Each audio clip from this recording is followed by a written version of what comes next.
Hello my lovely and welcome back to my channel. In this video, I will show you my weekly planning routine, how I organize my weekly schedule so that I can stay productive and intentional with my time and my energy. I will show you how I organize and plan for the week to stay on top of everything I want to get done. And ultimately, this is what helps me achieve my goals and create a happier and more meaningful life.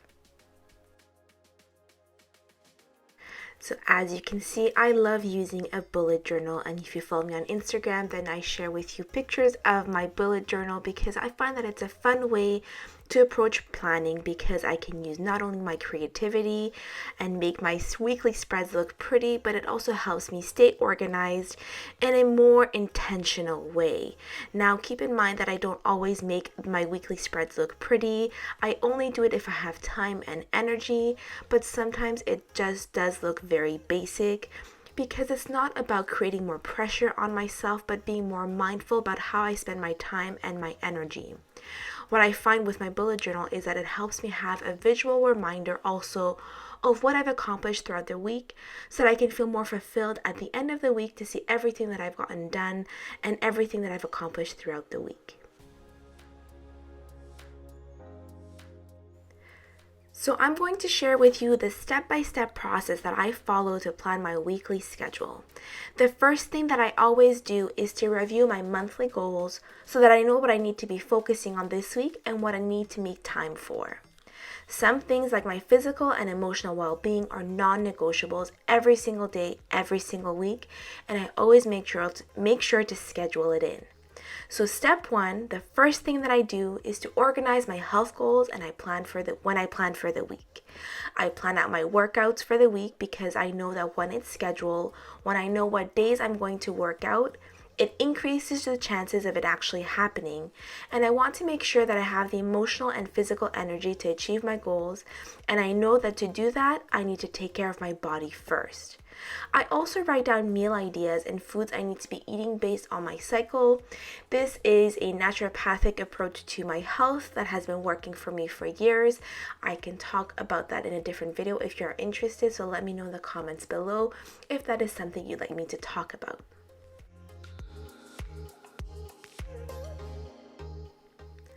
The next thing that I do is to plan out my to-do list. I have one for my general life things I need to get done, and I have a second one for my blogging things to do.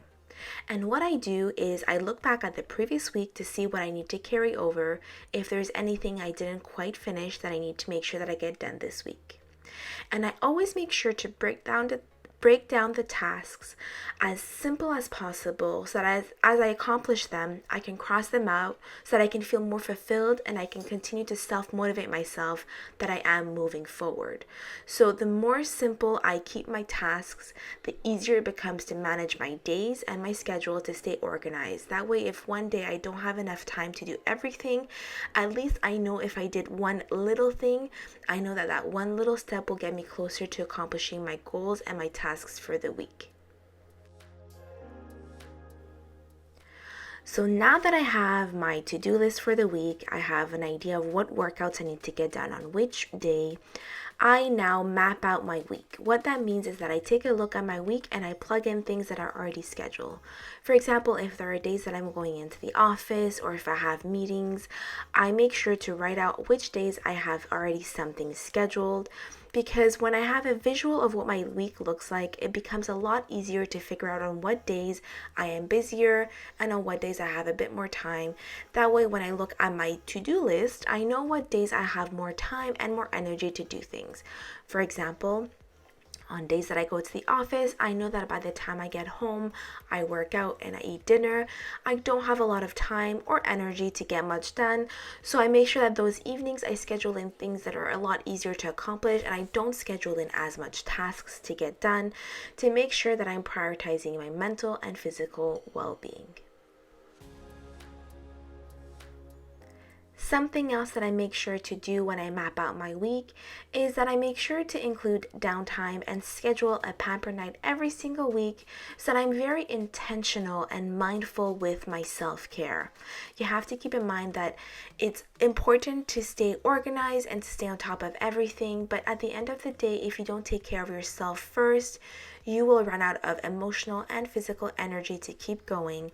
That's why I try to stay very intentional with my time and my energy. And when I organize my week, I can make sure that I'm scheduling things in, like downtime, watching a movie or relaxing or seeing friends outside and going outdoors.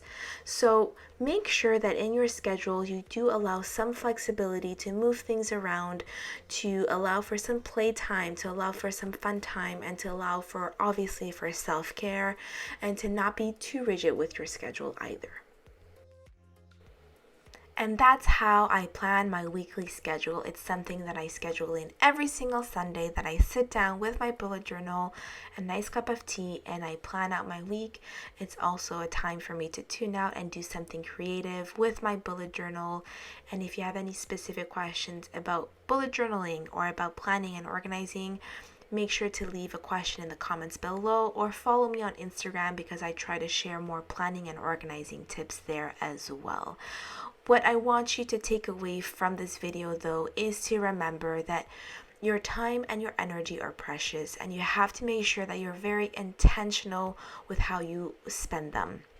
And that's why I like to plan my week, because I know that every moment is accounted for in a precious way, and that I'm being very intentional and mindful with how I'm spending my time and my energy, because what I'm trying to do is to create a happier and more meaningful life, which means finding a balance between the general life things that I have to get done, between going out and achieving my goals and creating a more purposeful life, but also making sure that I'm also enjoying life in small and intentional ways.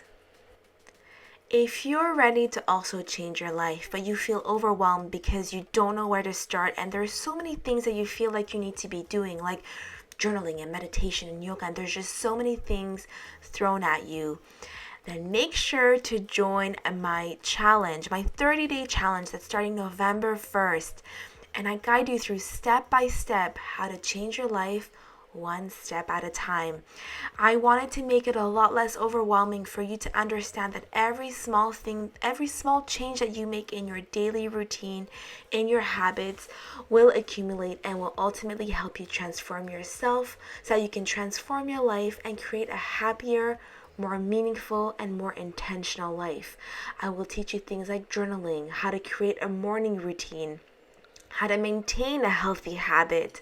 I will teach you the tools and techniques that I've been using to create a more intentional and happier life. And if you're ready to change your life, and if you've been overwhelmed because you don't know where to start, then this challenge is for you. I will leave the link in the description box for you to sign up and to change your life so you can feel happier and create a more meaningful life. Until next time, bye for now.